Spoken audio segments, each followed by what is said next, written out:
'cause this is No Man's Sky. Yeah. Wow, wow, wow, wow, wow, wow, wow. Welcome back to another mini tutorial in No Man's Sky.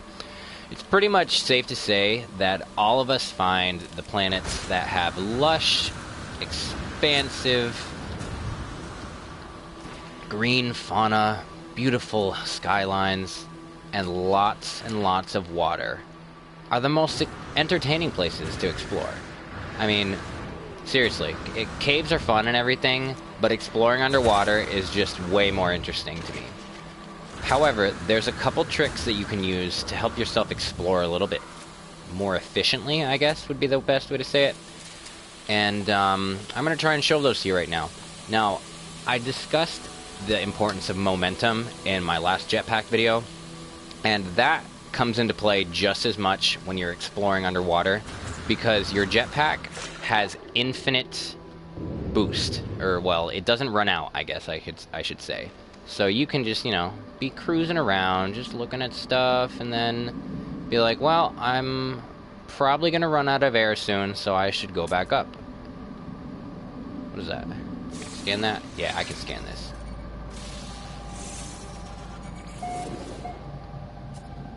Urnusis, beg something fucking whatever. Anyway, so you have unlimited jetpack because it's basically like your, I don't know, like your propulsion system. The thing about the jetpack that you need to realize when you're underwater is the jetpack does not propel you in the direction you're looking. It only makes you go up. So if you're facing down and you try to use your jetpack, it's actually just forcing you to go even slower. See, like, look at how fast you go. So, going back up to the top, I'm going to get some fresh air because I want to show you the secret to diving. It's a really important skill that you need to be able to use for when you're trying to get things that are really deep. There's some kind of question mark over here, but it's not that deep. Yeah, there it is.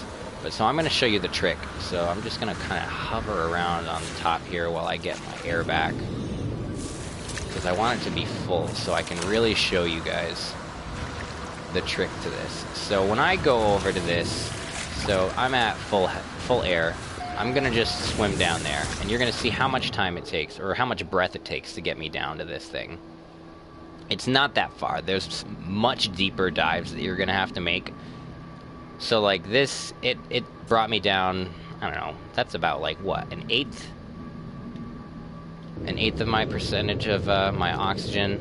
So you can only move one speed when you're underwater. It's just a constant speed. It doesn't change. But there's one trick that you can use that allows you to move much quicker underwater. So you saw that I lost about an eighth or so of my health, or of my oxygen when I went down there. But I want to show you this trick for diving. It's using your jetpack to help you gain momentum, and what you're trying to get is downward momentum. And you might be questioning, okay, well, how is your jetpack going to help you get downward momentum? But the trick is, you're going to use your jetpack, fly up as high as you can, and think of it like using a diving board to get really high up, and then just drop. And look at how fast you zoom through the water. Like, I just got all the way down to the bottom in about 2 seconds. Like, it's up there. I now have to climb to go get this save point. So the thing about the way the momentum works is it's only going to work in one direction. You can't change your path you can't like vary it to much of a degree, but it's going to work pretty well for you. Now, the thing about, I told you how the jetpack only operates in a upward momentum. So if I do the same thing and I dive down, but I hold the jetpack button, it stops me. You see?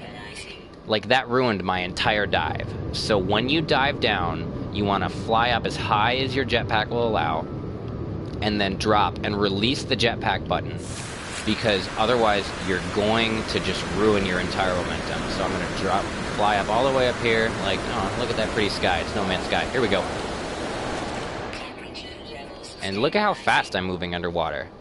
That's it. That's the trick. It's really simple. You might think, I mean, you've probably already figured it out. If you haven't, you'll be like, oh, I can't believe I didn't think of that. Or maybe you haven't even found a planet that's got water in it yet, and so now you're really excited to try this out.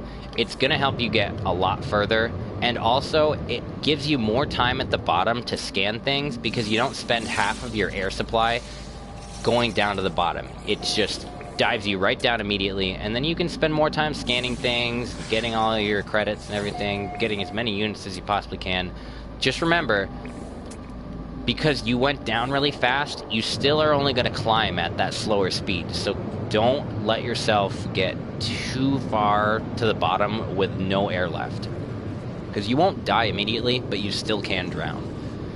And that's basically it for this tutorial. I just wanted to let you guys know that there's this really fun way to just dive really deep. I really enjoy it. I have a lot of fun with it. I like just zooming down to the bottom. Sometimes you can scare fish this way. Or, I don't know if you would call them fish. Aquatic life forms would be a more appropriate way to think about it. But that's about it. So I hope you found this helpful. And remember, don't get trapped underwater in caves. It's just not a smart idea. Like, I'm sure that there's a couple things in there that I could scan that I haven't gotten yet. But I don't want to die. I don't want to drown. So I'm not going to bother. That's it for this tutorial. I hope you found this useful, and I'll see you again next time.